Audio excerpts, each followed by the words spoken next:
Hey guys, here with another episode of MicroDose, our short film review show. And for this episode, I wanted to talk about a movie I got to see a little while back, and that is Knock at the Cabin. This is the new film by M. Night Shyamalan. This one was a bit of a mixed bag for me. There are things about this movie that I did enjoy and some things that I did not enjoy, and I will warn you guys right off the bat that there are going to be some spoilers in this review. So if you don't want to hear any spoilers, just keep scrolling. But I want to start with this good stuff.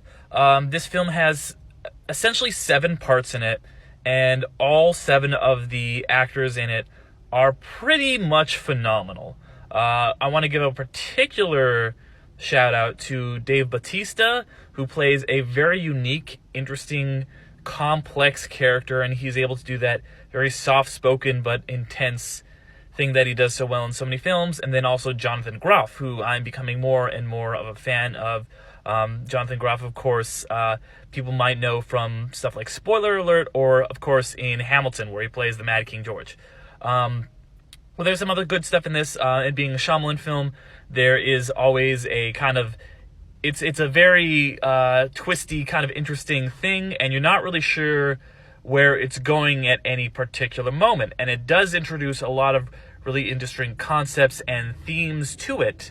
And I think that a lot of those are, it's kind of plays on your expectations. You're like, what is going to happen here? Are these people, is this world-ending thing actually happening?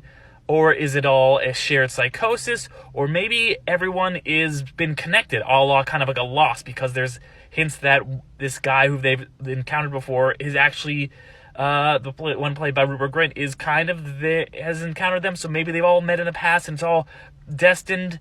And in the end, it doesn't really do any of those things. It just kind of is like, maybe there was like one coincidence and it's never really explained or explored. A lot of the interesting philosophical and religious themes that it explores just kind of end with a dud. I know that the book ending is a lot more ambiguous. I haven't read the book. I don't know if I would have loved that either. Honestly, this movie's third act is a bit of a letdown after having a really strong opening. I also, before I run out of time here, want to say that I do appreciate that M. Night Shyamalan is self-funding his films after some massive, huge flops with the studio system. He has been betting on himself and been able to succeed by putting out these lower-budget films, and despite them not being huge box office successes relatively, they are big successes for him personally.